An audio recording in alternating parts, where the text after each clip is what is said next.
what occurs when you have a boundary and there's resistance or retaliation against you or towards you with that boundary.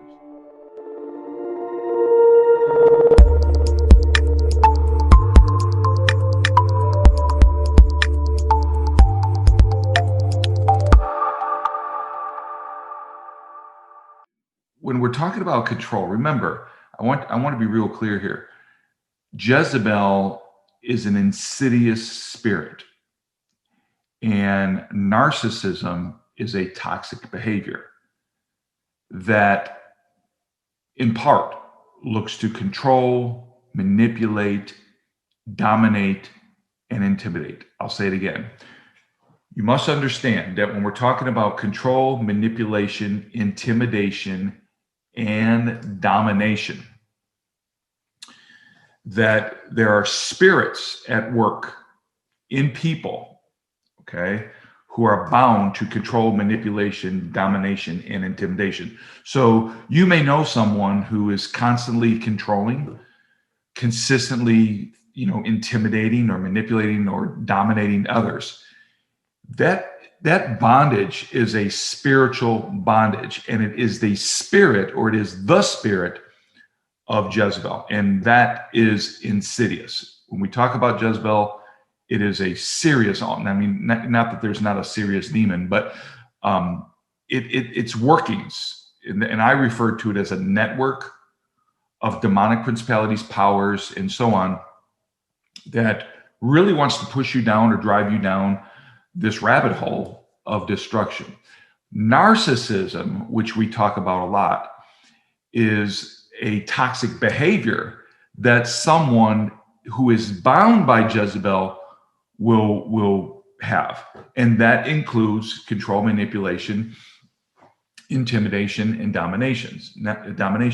So now when we're talking about boundaries, remember, boundaries are lines. Boundaries can be looked at like a fence. And when boundaries are drawn, when boundaries are written down and ultimately communicated to people, or the consequences for somebody violating a boundary, when those consequences are deployed, there could be resistance, there could be retaliation. So it's very important that you understand that just because you have a boundary does not mean that you're not going to experience resistance. Honestly, you most certainly are. And you can, at times, experience retaliation. And that's what we want to talk about today. You need to be prepared for this, you guys. You need to be prepared for it. You need to understand it so that when it does happen, you don't, freak out. You don't, panic. The anxiety that you may experience at first, you need to understand what's going on here.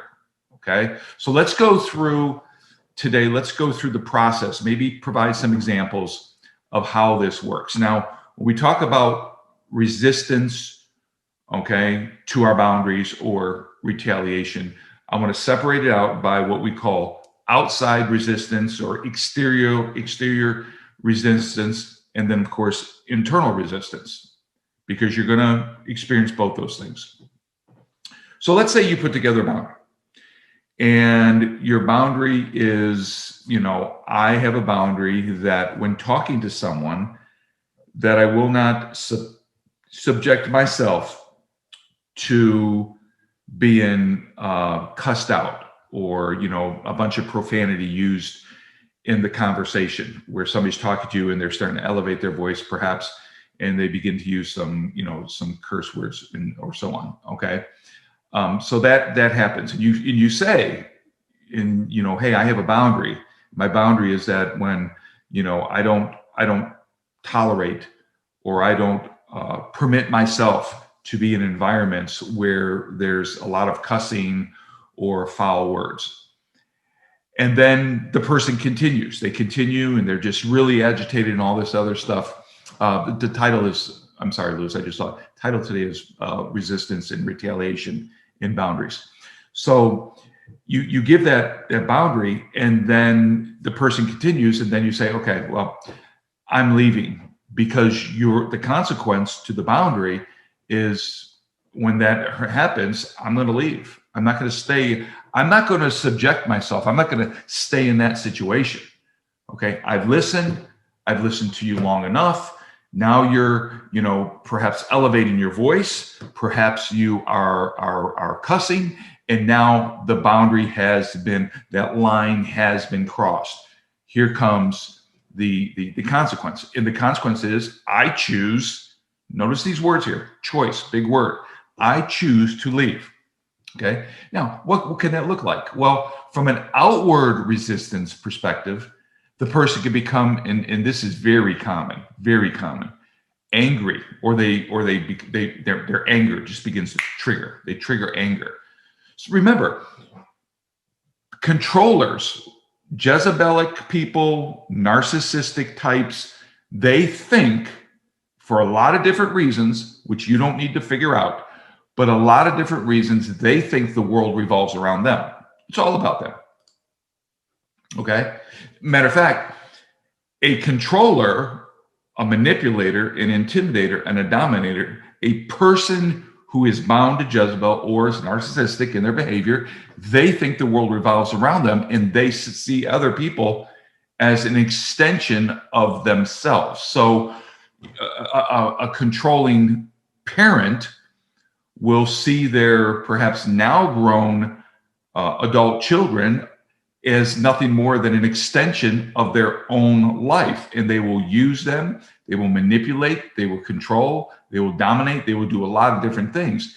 And if that now grown child comes up with a boundary and the parent continues to do that, and they say, okay, I'm just not going to call you, or I'm not going to come over, or, I need to have some distance, and so on, that parent who's controlling can become very angry, because again, it's all about them. How dare you do this?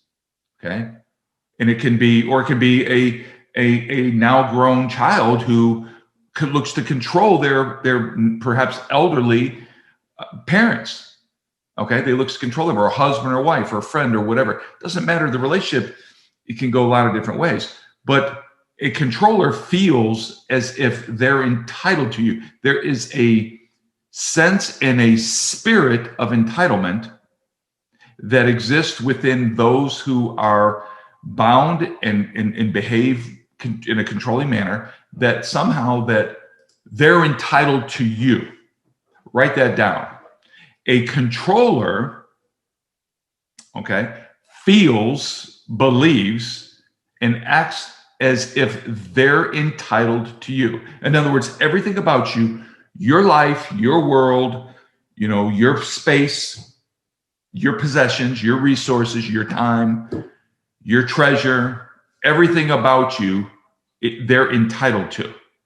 So they have no problem blowing over boundaries in many cases. All right. But it doesn't matter if they blow over boundaries. You still, if anything, you need to have them all the more. Okay. So again, they will become that outside resistance. They will become angry when you have a boundary, or establish a boundary, communicate a boundary, and or if you have a consequence. And if you don't comply, then to the controller, they look at you as you're bad. So here's somebody who's a controller, and they're telling you, this, that, and the other.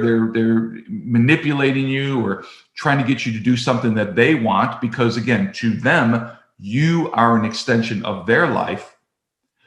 If you don't comply by way of having a boundary, then you're bad. To them, you're viewed as you're a bad person. You're a bad mommy. Okay, it's like a little child. Think of a child.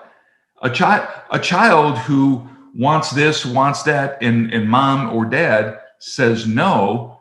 Sometimes to a child, that means you're a bad mommy. You didn't give me exactly what I wanted.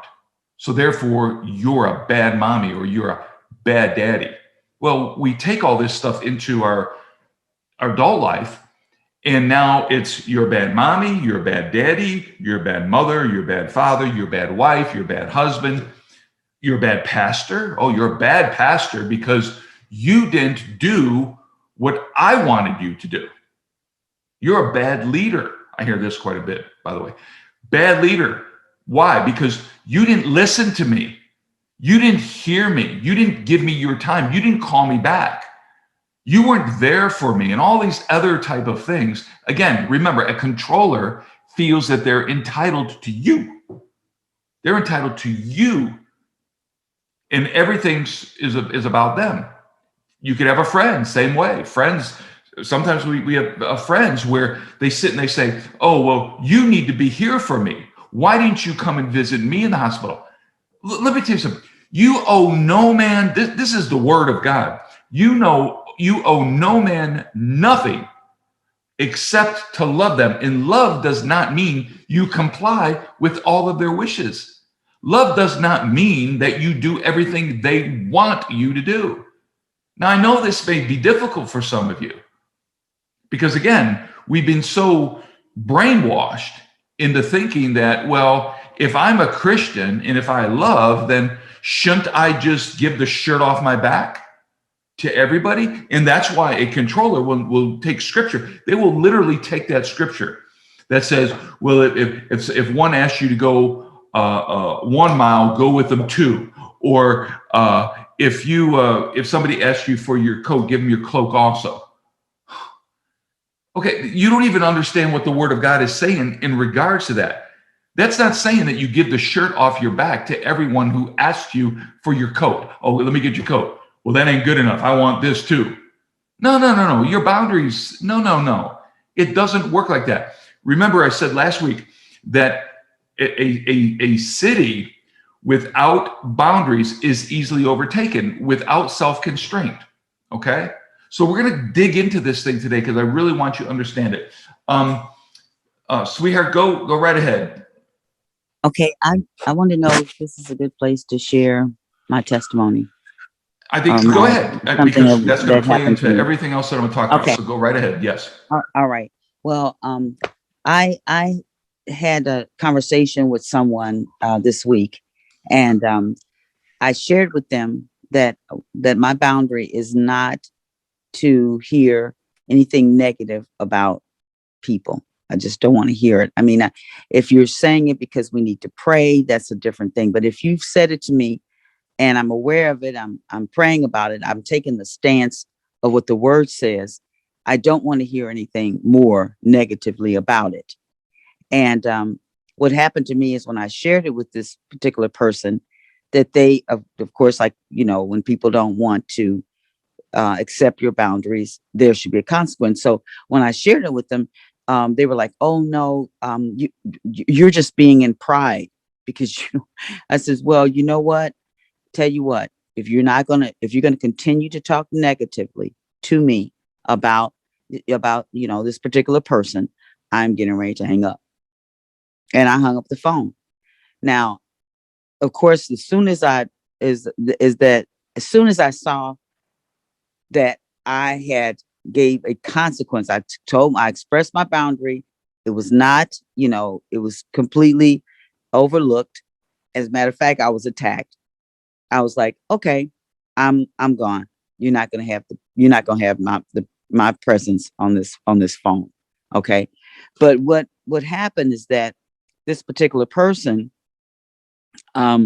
began to say, well, you're my sister. You're supposed to listen to me. You're supposed to show love to me. But then it had nothing to do with me being a sister, me showing love. A boundary that I expressed was broken, and there had to be a consequence. Okay. Now, I'm not saying that this particular person did not need to have help.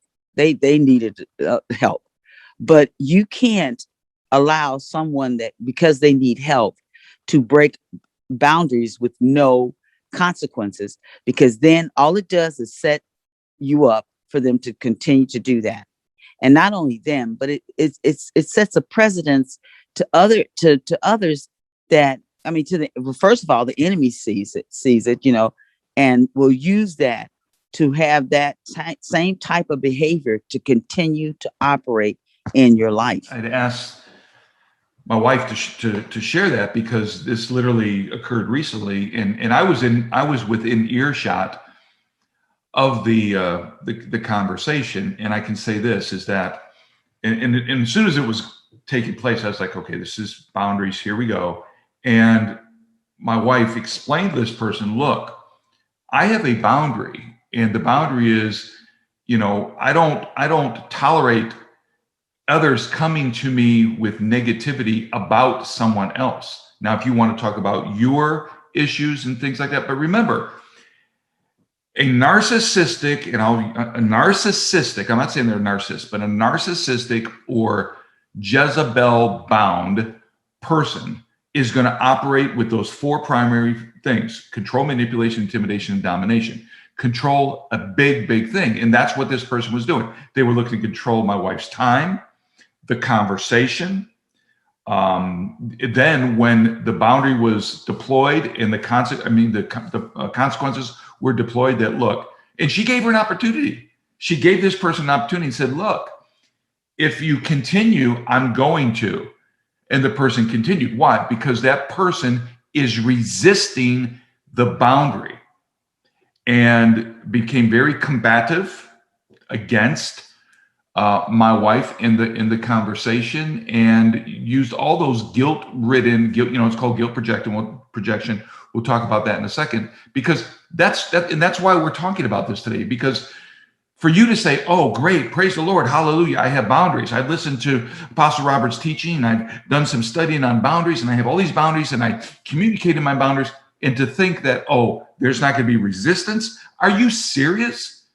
You understand that the spirit of Jezebel in operation in people, the moment you say no more, just like Jezebel looked to attack Elijah, put a hit out on his life, and Elijah did not know how to handle that situation. I'm just going to say it the way it is. Elijah was all over the place after that. Okay. And if you think that someone who's narcissistically controlling others, when you say no, that they're not going to look to either resist or ultimately retaliate you, you're deceived. Okay. Because it's going to happen without question. Now, it can be subtle. It can be very overt. There's a lot of different ways that it could occur, but we want you to be prepared for this, not fearful of it, but prepared. Understand the matter. And what do you do? Again, they feel if you don't comply, a controller, if you don't comply, you're bad. The boundary that, in this case with Mom Dixie, the boundary that was already established, I mean, that's a global boundary for her. And that boundary that was communicated to that person, and then they continued, and the consequence frustrated that controller. They were extremely frustrated. Why? Because they, and again, it could be you, could be anybody, but don't want to deal with themselves. They don't want to say, you know what, maybe I have a problem. As a matter of fact, people, you'll if you look at the people's lives, every relationship they get into, it gets torn up. Why? Because they don't want to deal with themselves. They want to project all of their problems and issues on other people. Remember, they have the problem, not you. You don't have a problem because you set a boundary, although they're going to look to try to make it like you have a problem because you set a boundary. But you don't have a problem. They have a problem, not you. Because you have boundaries or consequences does not mean you have a problem. They're going to look to flip that to have you to try to they're going to look to project that on you to get you to think that you do have a problem. Okay? So a lot of them are dealing with rejection, insecurity, low self-esteem, but again, that's their issue. You listen, guys, you cannot allow yourself to take on the issues of other people. That's not your job. That is not your job. Your job is to speak the truth. Okay? Speak the truth. Love, but love does not mean compliance. Let me give you a couple keys here. Don't try to fix that person's anger. So with Mama Dixie, if she looked to try to fix that person, okay, well, let me fix this person's anger. Here we go. Here, this person's angry. They're frustrated. They're rageful. They're this, that, and the other. Listen, don't try to fix their anger, their retaliation, or their resistance. Don't try to fix that, okay? Don't think that when somebody gets angry at you because you have a boundary that, that's an indication that I need to do something. Do what? You did nothing wrong. But that's what this insidious spirit wants you to do. It wants you to think that, oh, okay, so I have a boundary. The person triggered, they're angry, they're frustrated, they elevated their voice, they started talking about somebody else or whatever it is that you're doing. Now, all of a sudden, in you begin to like, well, that means I got to do something. No, doesn't mean you need to do anything. You did everything, okay? And the second thing is definitely don't play the game. Don't get angry yourself. Stay in control of you. Remember, when someone is angry and projects that anger at other people, they're basically, it's a way to control other people. If you're angry, you don't look to control other people. You deal with your anger. Stay in control of yourself. Okay.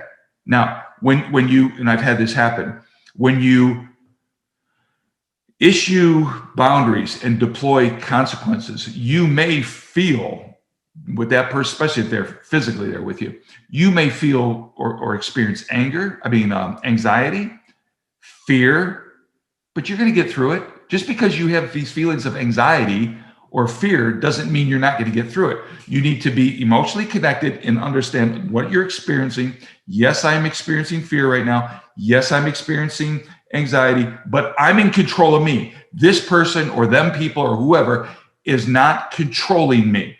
See, that's the beauty of boundaries. It takes all the control away from other people over your life and gives you control over your life. That's why we must do that, okay? The other thing is, with these boundaries and consequences, the person may get angry, but Mama Dixie alluded to this, they can project their guilt projecting. Write that one down. Projecting guilt. So it's like Mom Dixie just said.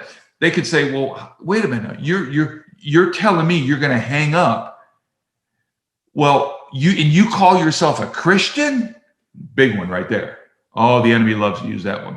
You call yourself a Christian? Where's your love? If you really loved me, this is what you would do. You know what that's called? Control. You're telling me that if I love you, this is what it looks like. It looks like I do what you want me to do. If I genuinely love you, I'm going to sit on the phone and I'm going to listen to you for perhaps an hour, if not more. Oh, listen. Before we understood this whole thing about boundary and stuff like that, people would call. I'll never forget. Mama Dixie was talking to somebody. We were driving. We had a 6-hour drive. And somebody called and they were like, yada, yada, yada. They were talking about this and about their husband, this, whatever, all these different things. And of course, because we feel that we're Christians or pastors, we need to go ahead and listen. And I'll never forget this. The phone fell. She was doing this and the phone fell. And I'm driving and the phone went under the seat. I don't know if you ever had this happen. Okay. But the phone's underneath the seat. And I kid you not. She was all over the place trying to get the phone, trying to reach the phone and do this, that, and other. And I'm thinking, oh my God, the person, what's going on?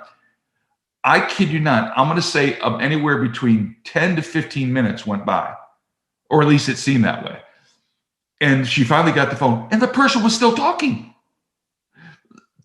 Do you understand? Controlling people look at you as some type of sounding board. That's why I really wanted Mom Dixie to give that testimony, because we open ourselves up for all the toxic waste of other people, gossiping, slandering, doing all this other stuff, and then drop the religious bomb and say, well, if you really love me, you would do this, or how could you call yourself a Christian? That's guilt projecting.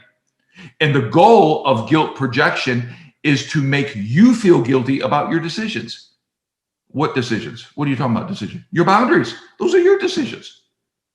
You choose who you want to be around. You choose how long you want the conversation to go. If you call me, and just because you got through, that does not mean you have the next 30 minutes of my life. You can tell me X, Y, and Z and all this other stuff, And I can literally say, okay, thank you. I have to go now. Come on, you guys. How many times have you done that? Okay. And you're trying to get the call to end. And then you say, well, I have to go now. Well, give me one more minute. I had this happen recently. Somebody said, can I talk to you? And I'm like, okay. And I think I said at the get-go, well, 5 minutes. And I kid you not, that I recall that went at least 40. Okay. So in a case like that, because I know the person, the boundary was violated, and I wanted to deploy right then and there the consequence that I wanted to do. Okay. But I also am aware of the resistance and retaliation that was going to take, or not so much the resistance, but more the retaliation was going to take place. So I had to be strategic in it. Okay. I couldn't be looking at my watch and saying, 5 minutes up. Okay. Because I knew the trigger. Now, the trigger in them is not my responsibility. That's not my responsibility. But I had to go through my own level and say, okay, where's this going? What's going on? And at some point, I simply said, we're done. And that was it. Okay.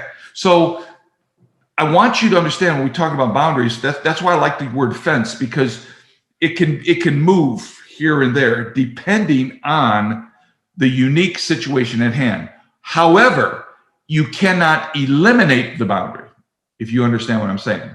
You can't say, well, I don't have any boundaries, because then you're saying I'm limitless. I have no limits. There's no limits. But if you have a boundary that says, well, I'll talk to somebody for 5 minutes, and the conversation warrants you to extend that, that's fine, because that's your decision. Just don't be guilted into it, is what I'm saying. Okay? Don't feel guilty, because that's what they want. They want you to feel guilty about your choices. Remember, your ability to choose is not merited. They're not going to extend that right to you. However, after you have these boundaries and you continually do it, they're going to get the picture. Oh, believe me, they're going to get it completely out of your life. Or when they do come in your life, they're going to know you don't play that. Okay? So a controller rarely will acknowledge their own anger, their emotions, but they'll shift that emotion and project it to you, or to get you to feel guilty. And if the projection of guilt works, you need to understand. So if you feel guilty and say, okay, well, all right, I'll do what you say, then understand this. They don't have the problem now, you do. They don't have the problem now, you do. You have an issue, or you have a problem when you succumb to guilt. What could that be? Rejection, low self-esteem, people pleasing, big one, people pleasing, okay? Or some other cognitive distortion or demonic bondage.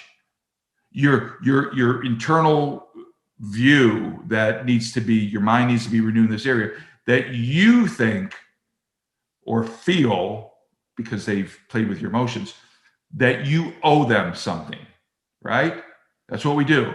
Well, but I owe them something. That's my daughter. That's my son. That's my mom. That's my dad. That's my cousin. That's my brother. That's my sister. My sister's on here right now. My sister doesn't owe me anything. She doesn't owe me anything because she's my sister.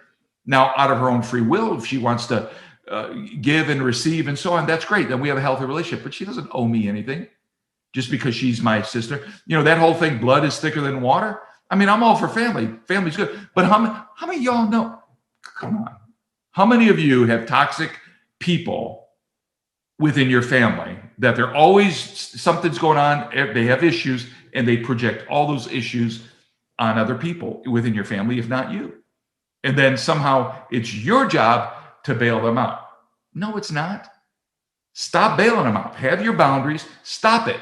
Stop. I said this to somebody the other day. I said, stop incentivizing bad behaviors. Stop investing in bad behaviors. What do you mean? What does that look like? That means stop funding the work of dysfunction in somebody's life. If people get away with this stuff, see, that's the problem. When they were young, they got away with this stuff. There were no boundaries. Nothing was taught. Nothing's taught in the church. total waste of time going to Sunday school. They should have been teaching boundaries in Sunday school, not Noah's Ark. We don't need stories about Noah's Ark. Everybody knows about even people in the world know about Noah's Ark. We need practical kingdom teaching so we know how to live life and live that life abundantly. So again, we need to really, really hone in on these things, understand this whole boundary, resistance, and retaliation. And retaliation is basically counter moves. It's like a counter move, chess game, right? So I move here, the controller, the Jezebelian, the narcissist, whatever term you want to use, looks to counter your move. What does that look like? So if you have a boundary and deploy a consequence, now the counter move is, okay, well, I'm going to financially sabotage you. They'll do a lot of different things. They'll put sugar in your gas tank. They'll slice your tires. They'll take, I've had people in church do this. Destroy messages, steal stuff, sabotage, financial sabotage. Or this is a big one. Or they'll go around and gossip about you. Now they'll just pick up the phone. Hey, let me tell you about so-and-so. So they'll gossip, they'll slander to other people in your family. Oh yeah. They'll paint a picture about you that because you're not doing what they want, they're going to paint a picture of you that you're the bad person. They're going to triangulate. They're going to use different types of people. Essentially, they'll use weak-minded people is what they do. And a lot of times they'll establish what we refer to as flying monkeys, or Jezebel's eunuchs could be another word that we've put in the book. But flying monkeys is another one. Get other people on their side to get them to do their bidding. In other words, it's like Mama Dixie just gave this example. So this person can literally right now, or after that call 5 people and say, oh, guess what? I was talking over here and this person did this and that, and look what they did to me. And how can they call themselves a Christian? And how could this be a woman of God or whatever? How could you? Yeah, this is how it works, you guys. So there's so much retaliation that takes place. But again, all that stuff's out there. You can't control that. Though, if it's your children now grown and they have children, which would be your grandchildren, they'll withhold the grandchildren. They'll withhold themselves from showing up at functions. You want a nice family time at Christmas or Thanksgiving. They won't show up because they'll look to punish you. That's the retaliation. Or the others, they'll do a lot of different things. I mean, essentially, it's designed to steal, kill, and destroy. Okay. And what they will do, I guarantee you they'll do this. They will blame you because it's your fault. Everything that's happening to them and everything that's happened to them. Listen, I know what I'm talking about here. Everything that happened in their life, everything that's going on in their life. Guess what? They're not going to look at themselves and say, gee, I shouldn't have done this. Oh, I got all these financial problems. Nobody told you to do this.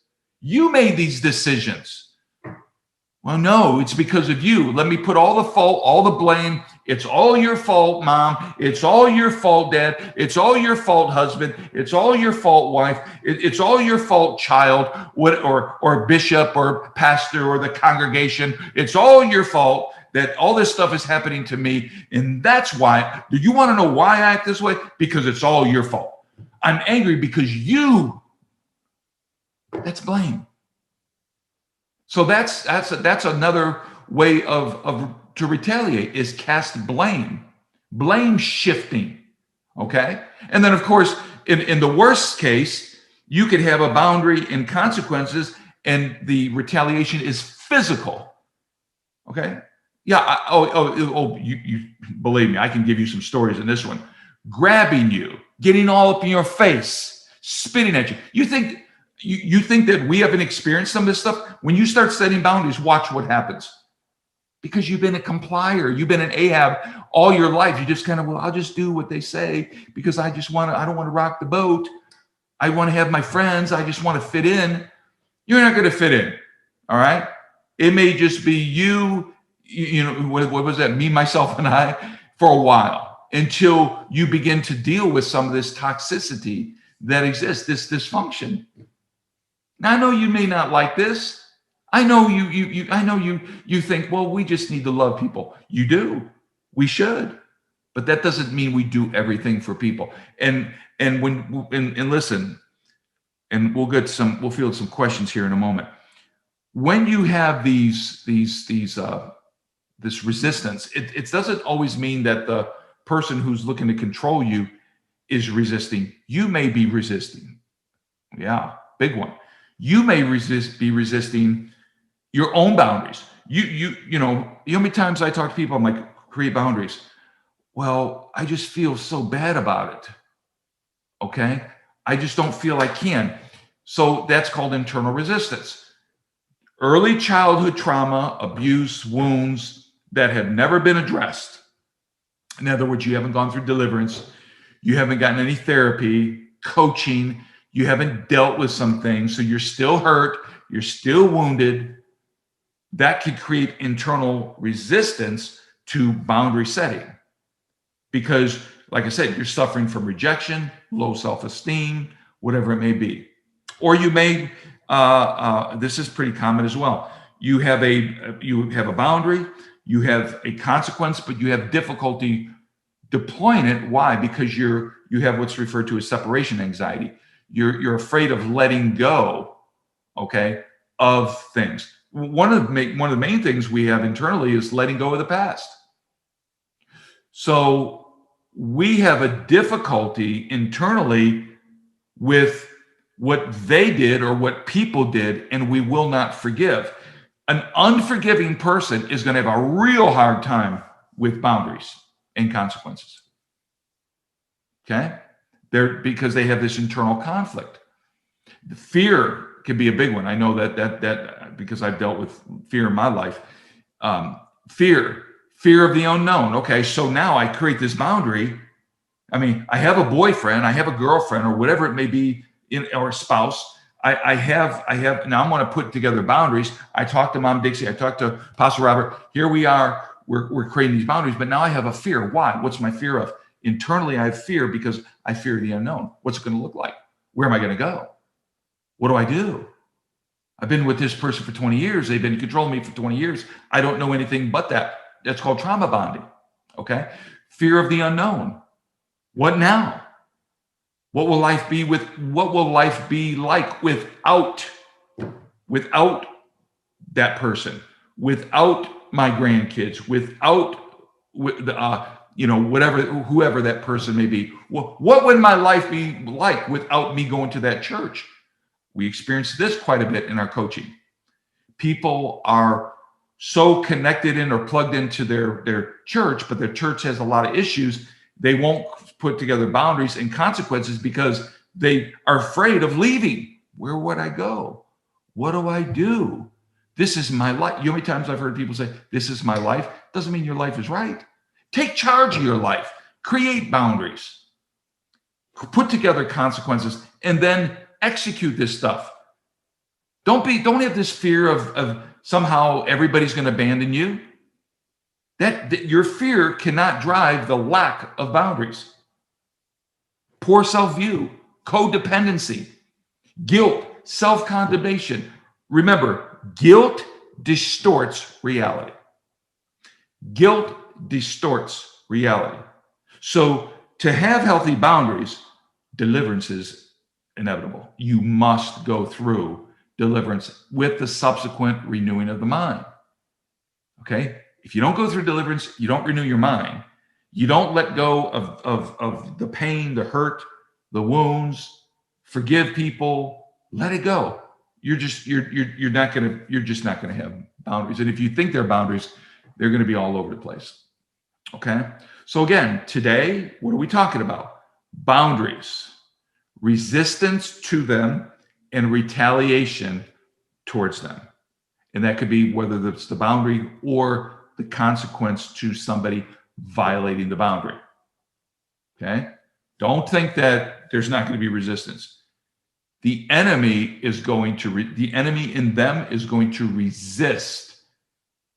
Jesus experienced a lot of resistance, did he not? Of course he did. And in some cases, even retaliation. So if it happened to Jesus, who had tremendous boundaries in his life, which maybe we'll talk about one day, don't you think that you're going to experience resistance and retaliation? You may. Okay. All right. So hope you enjoyed that today. Let's go ahead and see if there's any questions or comments, what have you. Let me go over here to the chat box. And okay, great. Negativity and curse words are fuel for the demonic to use against you. Exactly. That's why you have to have these boundaries. That's why you have to have the consequences, because you don't want doors and portholes spiritually to open up to where it's a floodgate against your life. Okay.